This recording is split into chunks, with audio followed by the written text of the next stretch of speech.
of life. Now I'm going to jump to another topic. Okay. You seem to be the reason for Cassius Clay to become Muhammad Ali. It is clear you were not starstruck when you met him, or were you? I was starstruck.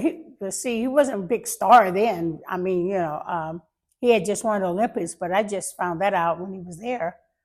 You have to realize back in those days, everybody wasn't into Olympics back in those years, right? Mm-hmm. So only people who was around that kind of thing, was into the sports. It wasn't a big fad like it is today. So I didn't know anything about it. I didn't know about him winning the gold medal. It wasn't my interest. I wasn't into boxing or anything. That wasn't something the whole school wasn't about. Mm-hmm. So that part, the star thing, is not going to happen. I just know it was a guy that came to our school to visit our school. That's all I thought. I was 10 years old.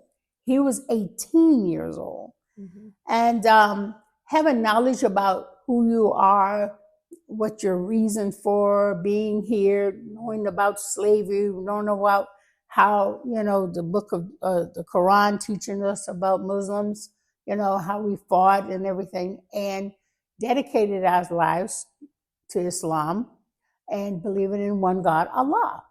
That is what we knew as kids, okay? Also, for somebody to come and predict like he did, it was like nobody does that, right? Who's this guy? What's he talking about? So he said, I was 10, he was 18. He stood up on the podium and said one line that I remember. He probably said a whole lot of stuff, but there was only one line that brought it to my mind. Was, I'm going to be the heavyweight of the champion before I'm 21, so get your autographs now because I'm going to be famous. I said, boy, this guy's got it bad. I mean, he's so arrogant and so, Mm-hmm. But he was confident, and I like people being confident.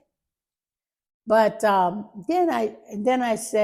he said, he made it his business to give out all the autographs, and he actually signed Cassius Marcellus Clay. That's what he signed. Mm-hmm. This is the 1960s, okay? Mm-hmm. So, and he signed it really beautiful. And then I looked at it, and I'm thinking, I said, this is a slave name, from slavery. I mean, how he gonna be what he gonna be? He came up under a slave master. I mean, this is my thing. Mm-hmm. So I looked at it, and I was like the last one he gave the autograph to. And I said, brother, wait a minute, this your name? Cassius Marcellus Clay? He said, yeah. I said, Cassius Marcellus is a Roman name. Do you know what the Romans did to people back then? He said, no. I said, well, it wasn't nice. And then you got this last name, Clay. That's like dirt. You mold. That's clay, right? And I said, are you proud of this, brother? Because I'm saying this guy's got a slave name. He can't be proud of this. I want to know why he was proud of it. And he said, I thought I was.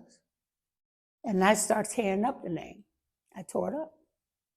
I said, until you have a name of respect, until you have a name of honor. Matter of fact, until you have a Muslim name, you're not going to be famous with this. And I handed it back to him. I said, you take that back with you. I do not want it. At 10 years old, you were saying that? Yeah. Because I'm aware of the slavery. I'm aware of slave names. I'm aware of all this. And we are a proud people. And we force our pride in knowledge, only knowledge. And since I know the knowledge of slavery and where we came from and who gave us these names and the masters, hey, I'm proud of my knowledge. I'm proud of my Islamic religion that gave me knowledge. And I just started walking away, bro. I said, this guy's got a lot of education to do. I gotta go. When you were with him in that moment, did you think that you were going to see him again? Yeah. You had that feeling? Yeah, I had a feeling. I had a feeling this guy is so confident and so, sure of himself. He's going to dive in and find out what's with this. I know the target was there. I knew he wasn't going to give up. If he was that strong in his conviction, he's going to find out what I meant. Mm-hmm. He's going to look that up. And he said, well, I'm glad I'm really glad I made that move because I ended up marrying him anyway. So I'm glad I got that focus on me. In a way, I'm kind of glad because I was trying to teach him something that he didn't know anything about.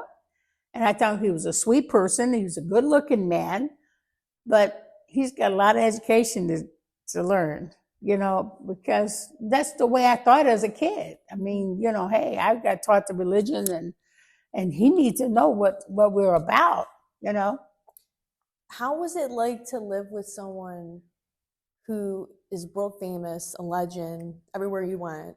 Just how did that feel at that moment? Well, see, this is the thing. You don't know. He was a well-known person, but he's not the legend that you know now. That wasn't there then. You have to realize that. A lot of people keep thinking he's like this all the time, but that's something he had to grow into. You know what I'm saying? It took years and years. It took sacrifice. It took not going to the army to put a tag on him. It took, being hated by Americans, black and white. You're not supporting your country.